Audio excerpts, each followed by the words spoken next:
Esse hino que nós acabamos de cantar, minhas culpas todas pagou Jesus. Eu não cantei que as nossas culpas todas pagou Jesus, porque o evangelho é uma coisa individual. Não existe o evangelho coletivo, salvação coletiva. É individual. Cada pessoa é responsável por sua atitude perante Deus com respeito a esse evangelho. Eu não posso levar comigo para os céus alguém por meu esforço. Eu sou pai de 3 filhos, cada um deles eu ensinei o caminho que um dia eu aprendi também, mas eu não salvei nenhum deles. Eles tiveram, cada um deles, um dia, chegar a uma situação em que eles tinham que decidir. Porque o evangelho é individual. Deus tem filhos, não tem netos.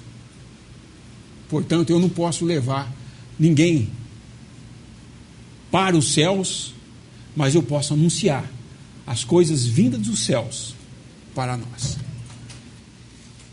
E se tratando de salvação, dizer que as minhas culpas todas pagou Jesus, muitas vezes nós vemos os homens formando conceitos a respeito do que Deus é, do que Ele é, e baseado nesses conceitos, analisar o que deve fazer.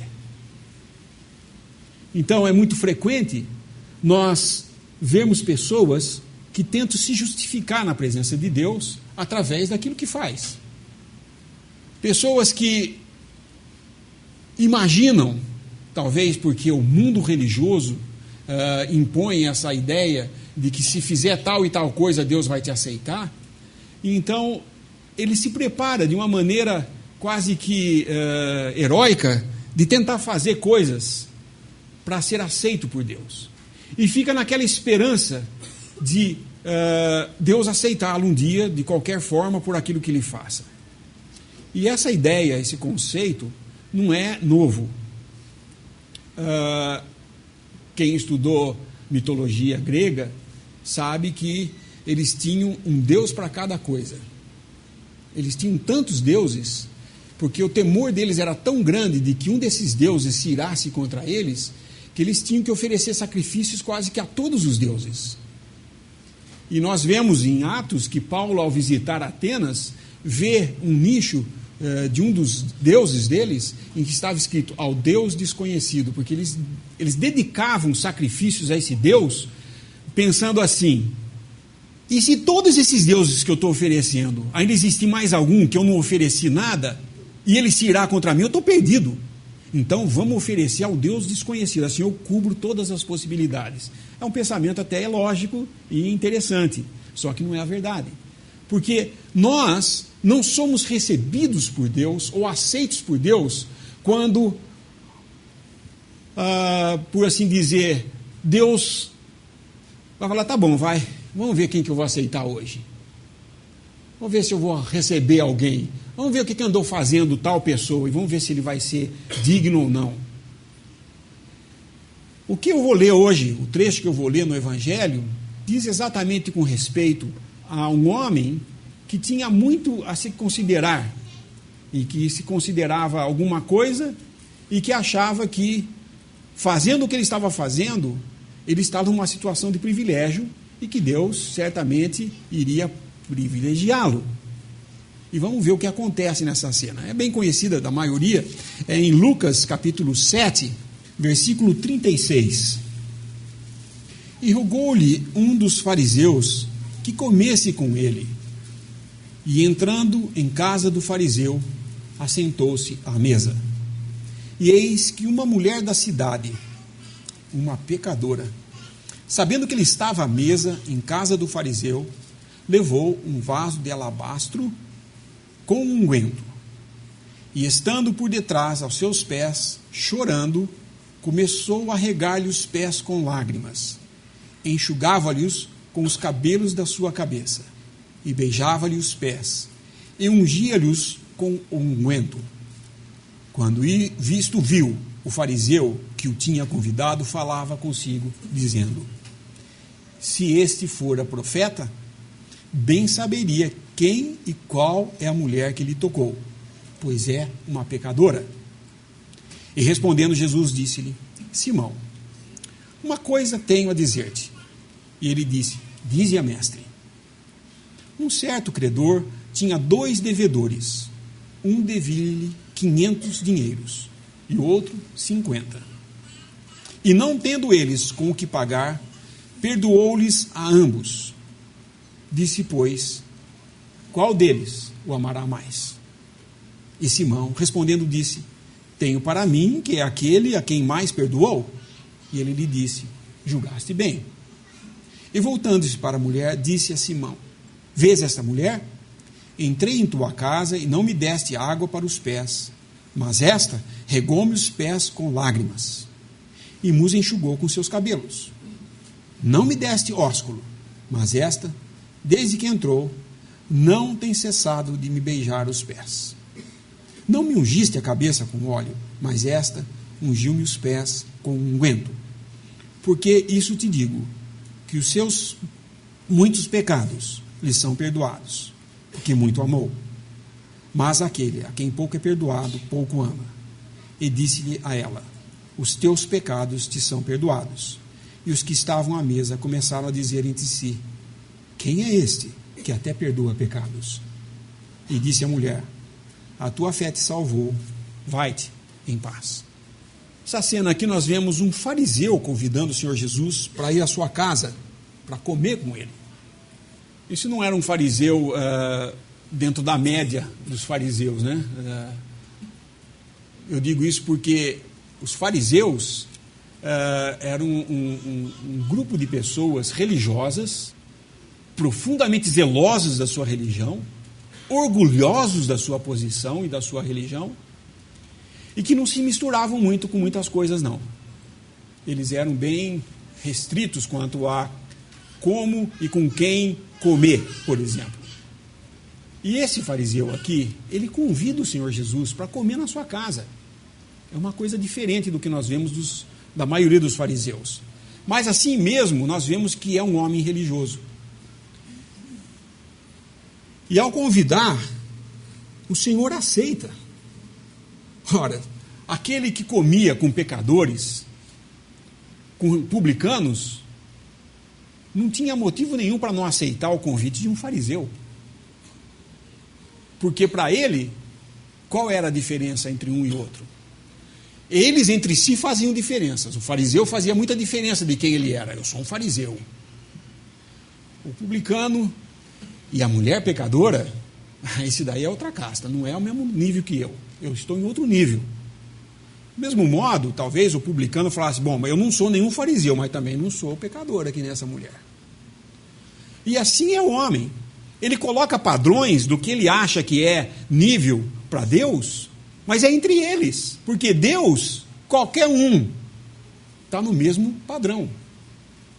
Pecador. Sem diferença. A palavra nos diz: todos pecaram. E quando ela diz todos pecaram, isso inclui todos. Não é que dizer todos publicanos pecaram, todas mulheres prostitutas pecaram. Não. Todos pecaram. O nível que cada um pecou, isso nós vemos claramente que o Senhor fala. Quem muito deve, muito foi perdoado, mais ama. Quem menos foi perdoado, menos ama.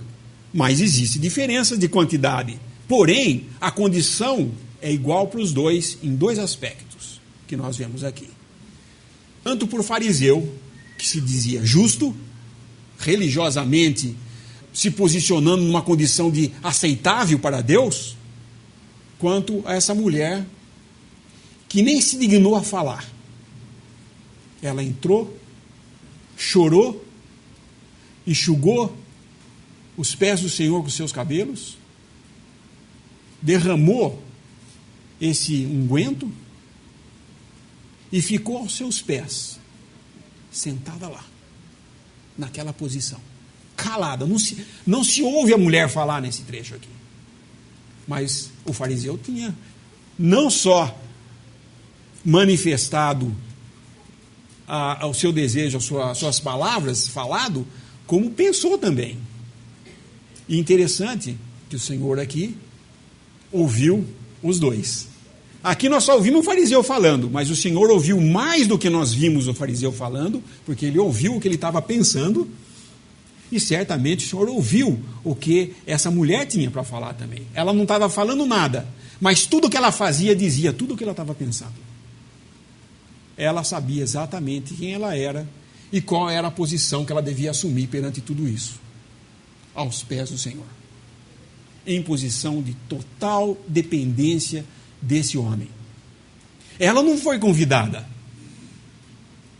ela não convidou ninguém, mas no momento que ela soube que aquele homem, o Senhor Jesus, aquele homem santo, estaria lá naquela casa, ela ousadamente invade a casa desse homem fariseu, sem ser convidada, penetra, entra lá, senta lá, aos pés do Senhor, e demonstra, derrama o seu coração para ele.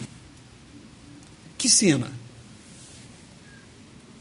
Um querendo se justificar a si mesmo e pensando em seu coração: se esse for a profeta, bem saberia quem e qual é a mulher que está aos seus pés. Uma pecadora. E a pecadora lá, chorando, em prantos, tanta lágrima que era suficiente para lavar os pés do Senhor. Você já derramou as lágrimas dos seus pecados? Se nós fôssemos fazer como essa mulher, quantas lágrimas derramaríamos? Quanto pecado temos cometido? Muitos podem pensar que não, muitos. Eu sou assim, aquele pecador mediano, né? Meio a meio, eu faço um pouquinho errado, mas não sou como... Isso aí é farisaísmo. Não sou como tal. Sou melhor. Isso aos meus olhos. Porém, quando o Senhor ouve a cabeça, né, o que sai da cabeça desse homem fariseu, ele vem com uma pergunta que, na realidade, se nós prestarmos bem atenção, a pergunta do Senhor já cala o pensamento do fariseu, porque ele responde o que o fariseu estava pensando. E se o fariseu fosse um pouco mais esperto, falava: esse homem é profeta. Puxa, ele falou exatamente daquilo que eu estava pensando. Como é que ele sabia?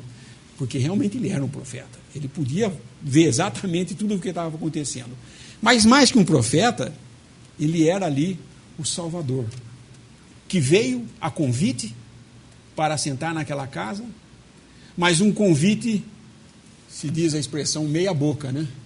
Porque a hora que ele entrou na casa, ele não teve seus pés lavados, não foi ungido, não recebeu ósculo, que era o que deveria realmente ser feito quando um fariseu convidava alguém para a sua casa, ele tinha que fazer essas coisas. Ele não faz nada disso. Era um convite assim, mais eu creio aqui, para tentar ver quem realmente esse homem era. E ele vai ver. Porque mesmo que você não tenha total compreensão de quem Deus é, a partir do momento em que você o convida, ele vai participar da sua salvação.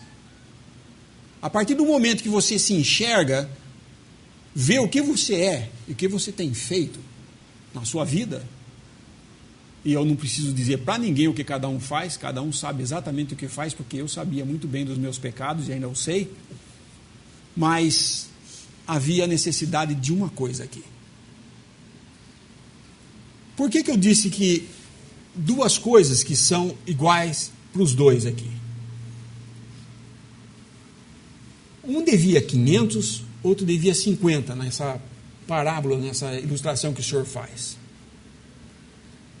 Um devia 10 vezes mais que o outro, certo? Isso é certo. Um era mais devedor. Porém, a igualdade está aqui. Os dois eram devedores. Um mais, outro menos, mas os dois deviam. E tinham que pagar. Outra coisa igual que existe aqui é que nenhum deles tinha como pagar. Não interessa quanto é a sua dívida, o problema é a incapacidade de acertar essa dívida. Quanto você pode pagar? Quanto você deve? Tanto. Quanto você pode pagar? Nada. Então, você está na mesma condição, não interessa o tamanho da dívida. É dívida. É dívida. Todos nós, diz, todos pecaram, todos nós temos essa condição perante Deus. Pecadores, devedores a Deus. O que eu espero? Que Ele, através do meu bom andar, eu falar, não, eu sou devedor, mas olha, eu vou me esforçar de agora em diante não fazer mais nenhuma dívida, fica só essa dívida. Sim, mas ela não foi paga. Ah, mas eu não tenho como pagar. Então, meu filho, você é devedor. Quanto pecado você tem? Não interessa a quantidade. Interessa apenas que a nossa condição perante Deus é de devedores. E nisso somos todos iguais. E se nós achamos que a mudança de comportamento, virar a página, esquecer o que passou, a dívida que eu dei, esquece ela, vamos continuar, de agora em diante eu não faço mais nenhuma e Deus vai perdoar. Ora, se Deus não perdoar, você vai ficar nervoso e bravo. Ah, mas eu fiz um trato com Deus. Sim, mas Deus não fez esse trato com você. O que é? É contrato, é contrato. Eu digo um exemplo. Você vai no banco, faz um empréstimo, presta pouco, só 10 mil reais. Tá? Para você fazer um empréstimo desse, você tem que colocar alguma coisa para o banco como um lastro daquilo que você está emprestando. É uma dívida. Então você põe lá uma casa, um carro, qualquer coisa. Agora você não paga. O que acontece? O banco vai bater na sua porta e fala, escuta, você tinha que pagar aquilo lá, cadê? Ah, eu não tenho, mas olha, de agora em diante eu não faço mais nenhuma dívida. Perdoa? Não, dá aqui o carro que era o lastro. A nossa dívida para com Deus tem que ser paga com sangue. E como é que eu vou fazer agora? Se eu tenho que dar sangue, o salário do pecado é a morte, eu tenho que morrer, como eu posso me salvar? Impossível. Porque ainda que eu pudesse derramar meu próprio sangue, ele é contaminado. Havia necessidade de um sangue inocente para que houvesse perdão de pecados. Sem derramamento de sangue, não há perdão de pecados, diz a palavra. Deus, sabendo disso, envia seu único filho, Jesus Cristo, porque não havia nenhum outro que pudesse fazer isso. Só ele era perfeito, só ele podia fazer isso. Então, o Senhor Jesus vem a este mundo, nasce de uma virgem, portanto, a sua concepção é diferente da de todos os homens, essa é a diferença. Jesus Cristo nasceu de mulher, mas sem relação com o pecado, ou seja, nele não existia o pecado. O Senhor Jesus Cristo não entrou, de modo nenhum, no pecado de Adão. Um ser aqui na terra, perfeito, que assumiu a forma de homem, obedeceu a Deus em todas as coisas, em obediência, foi até a cruz e morreu essa morte maldita. Porque diz a palavra, maldito todo aquele que for pendurado no madeiro. Ali, ele então cumpre as demandas de um Deus 3 vezes santo com respeito ao pecado e aos nossos pecados. Deus é quem provê para nós a salvação. Não é que nós colocamos as bases de nossa salvação para Deus e fazemos um trato com Ele. De modo nenhum. É Deus quem anuncia o modo de salvação. Porque Deus sabe muito bem que nós mesmos não podemos nos salvar. Então Ele providencia uma salvação. E hoje anuncia a todo homem, em todo lugar, que receba a Cristo como o seu Salvador. É muito difícil, é muita coisa para fazer. Eu garanto para vocês que qualquer imaginação humana para a salvação vai ser muito mais difícil do que essa que Deus proveu para você. Porque já foi feita. O que Cristo fez para nós já está cumprido. Nós não temos que crer num negócio que provavelmente vai acontecer no futuro. nós cremos numa coisa que já ocorreu. Cristo Jesus morreu na cruz, levou sobre si os nossos pecados, o juízo de Deus caiu sobre ele, que era para cair sobre nós, e ele ressuscitou dentre os mortos. Ressuscitado dentre os mortos, subiu aos céus, e hoje nós temos lá nos céus um homem na glória, assentado à direita de Deus. Suas mãos e seus pés têm as marcas dos nossos pecados aqui na terra, porque ele levou sobre si os nossos pecados. Por isso que quando nós vemos no começo no Evangelho de João, quando João Batista começa a batizar, diz que alguns vinham e justificavam a Deus. O que é justificar a Deus?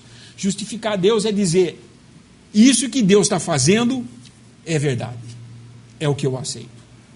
Nós hoje, quando cremos em Jesus como nosso Salvador, justificamos a Deus. Esse é o meio que Deus colocou para sermos salvos. Deus não deixa para o homem o modo de ser salvo. Isso seria, da parte de Deus, uma crueldade. Pessoal que faz natação aqui, que gosta de fazer, nadar quilômetros aí, tal, em mar aberto, sabe muito bem o que é uma pessoa afogada. Você já pensou, eu chegar, estou lá em Florianópolis nadando na praia, tal, de repente um cara começa a se afogar, eu falo: ô, estabelece as bases como você quer que eu chegue até aí para te salvar. Escolhe. Como é que você quer ser salvo? Eu vou fazer o seguinte. Onde? Ele está morrendo afogado.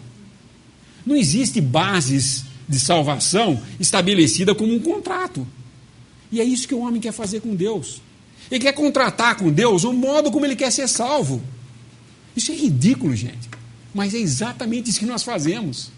E quando alguém fala ao contrário, nos ofendemos. Falar: esse cara está falando bobagem, falar que Deus... O que é isso? Deus, ele é amor, ele não vai aceitar as coisas que eu estou fazendo certinha? Mas quem disse para você que Deus pediu para você fazer a coisa certinha? O que Deus pediu para você fazer certo já não foi feito em Adão. Lá já foi desobediência. E nós viemos de Adão, portanto o pecado passou a todos e por isso todos morremos. Por isso nós estamos nessa condição de perdidos. Esse fariseu não podia reconhecer isso. Falava: se esse for a profeta, bem saberia que essa daí que o serve é uma pecadora.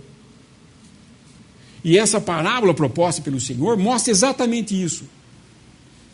2 devedores, impossível pagarem, ele vai e perdoa a dívida dos 2.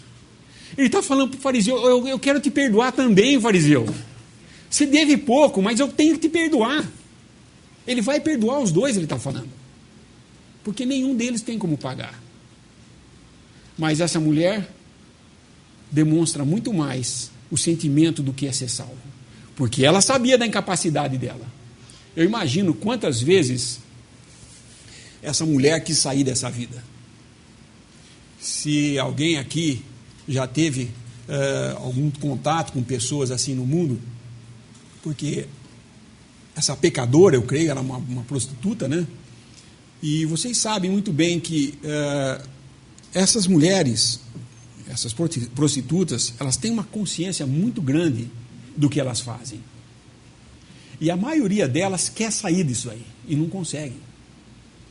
Se sentem incapazes de parar isso. E é exatamente nesse ponto que Deus pode chegar e salvar.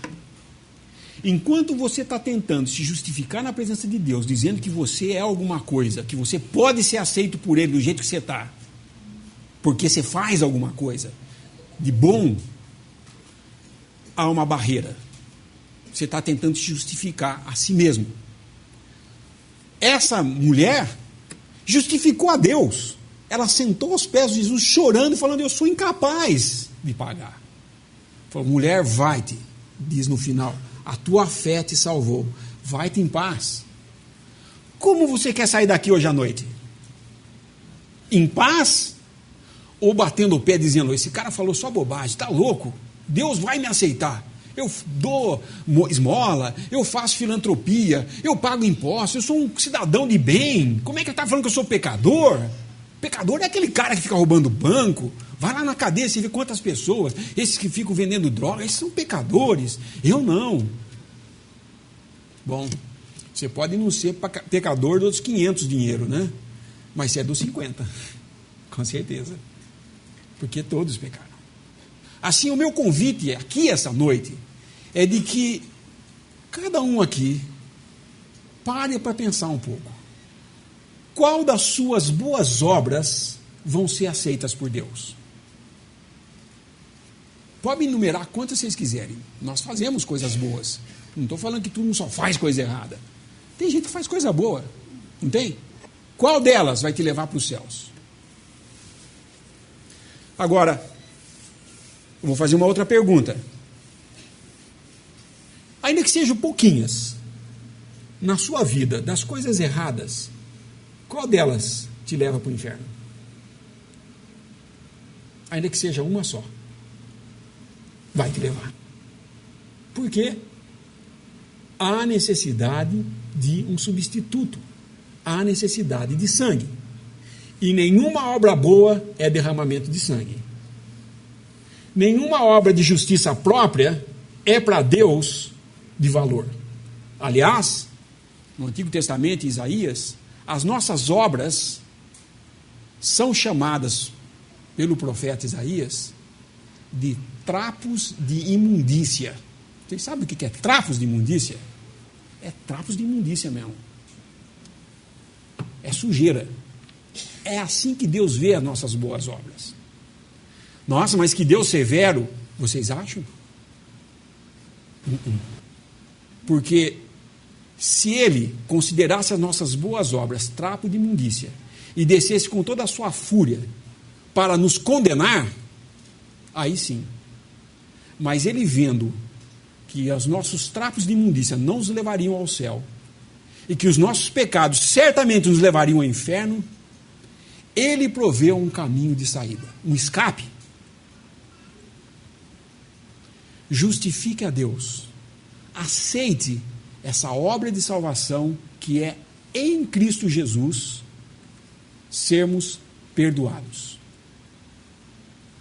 Muitos podem perguntar: como você pode ter certeza que Deus vai me perdoar dos pecados?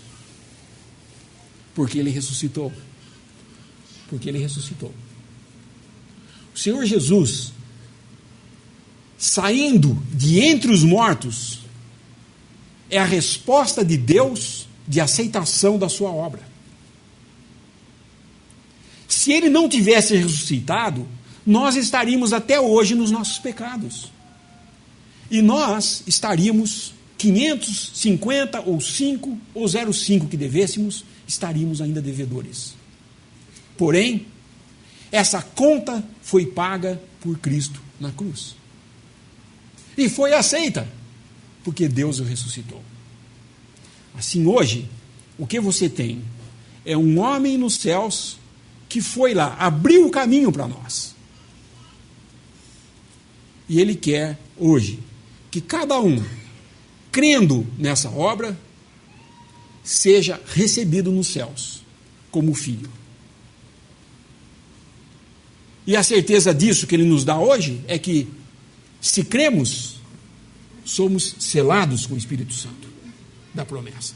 Porque quando Ele subiu aos céus, Ele recebeu do Pai a promessa que Ele derramou aqui na terra no dia de Pentecostes, o Espírito Santo. O Espírito Santo da promessa, diz as Escrituras. Esse Espírito Santo, que hoje está aqui na terra, não vai permanecer para sempre aqui. Onde está o Espírito Santo hoje? Eu posso ver Ele? Eu posso. Em cada um que crê em Jesus e na sua obra como redenção pelos seus pecados. Quando eu creio no Evangelho da minha salvação, tendo ouvido esse Evangelho, eu creio, eu sou selado com o Espírito Santo. E até o dia em que Ele vai voltar a esse mundo para tirar daqui da terra esse Espírito Santo. ou seja, a sua igreja. Então o Espírito Santo hoje habita em cada crente aqui na terra, e cada crente é membro do corpo de Cristo, porque Deus o comprou com o sangue de seu Filho. Qual é a sua resposta para com Deus diante desse evangelho? Porque isso, evangelho é boas novas, boas notícias. É Deus anunciando aos homens: escuta, eu tenho boas notícias para dar para vocês. Eu quero salvar o pecador. Não quero que o Salvador venha apresentar coisas para ver se eu posso ou não salvá-lo. Eu estou falando, eu quero salvá-lo. E garanto isso entregando meu único filho, que já foi entregue, já morreu, já ressuscitou e está nos céus. Por isso que eu digo, nós cremos hoje numa obra já consumada, não numa coisa futura, numa incerteza, num talvez. Não, é certeza, é já, é agora. E você pode sair daqui agora com essa certeza, cantar como eu cantei: já salvo sou. Nossa, que pretensão desse cara falar que já é salvo. Eu posso dizer que já sou salvo, não porque eu sou alguma coisa. Ao contrário, inimigo de Deus, um dia eu ouvi o Evangelho. E pela graça e misericórdia de Deus, tendo ouvido, criei nesse Evangelho. E hoje eu posso anunciar esse Evangelho a cada um aqui. E aviso da urgência de crer nesse Evangelho. Por quê? Esse Evangelho vai ser anunciado até o dia em que ele virá para levar os que são seus. A partir do momento em que o Espírito Santo desceu aqui na terra, iniciando essa nova coisa que Deus criou, que é essa nova dispensação, que é o período da graça, em que Deus salva por graça. Graça é dar alguma coisa que nós não merecíamos. Misericórdia é não dar o que merecíamos. Somos salvos pela graça e misericórdia de Deus, que nos deu o que nós não merecíamos, a salvação, e não nos deu o que merecíamos, a condenação. Antes condenou em seu Filho. O que você faz de tudo isso? No que você crê? Vai continuar como o fariseu, se justificando, falando: mas essa mulher é pecadora. Eu não sou, ele queria dizer isso, eu não sou tão pecador.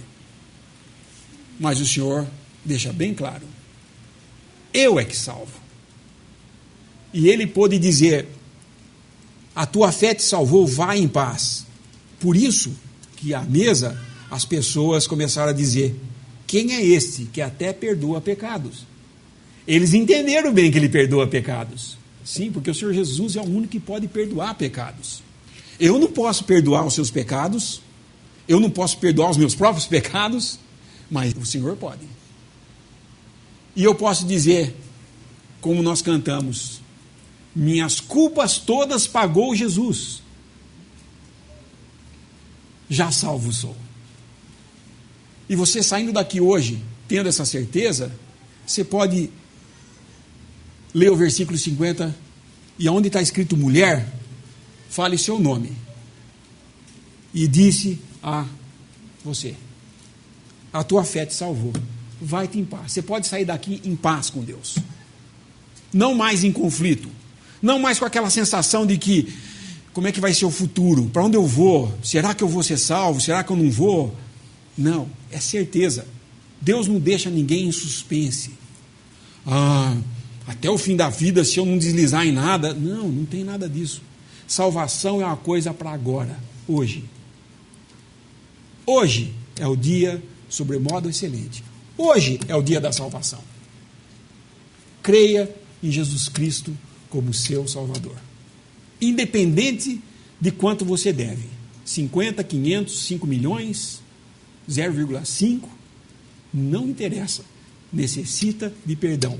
Aceite aquilo que Deus planejou para você. Salvação.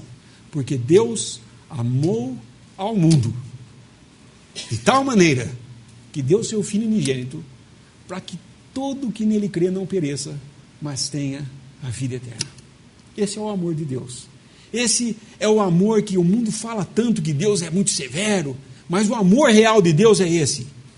Ele não deixou os pecados para trás. Ele condenou os pecados para salvar o pecador. e condenou no seu único Filho. Aceite a Jesus como Salvador, é tão simples. Você gozar dessa salvação, você se apropriar disso que Deus dá para você gratuitamente. Então, que essa noite aqui, se alguém ainda não tenha crido em Jesus como seu Salvador, possa sair daqui em paz, porque Deus mesmo já providenciou a sua salvação. Apenas creia, aceite a Jesus como seu Salvador. Podemos dar graças?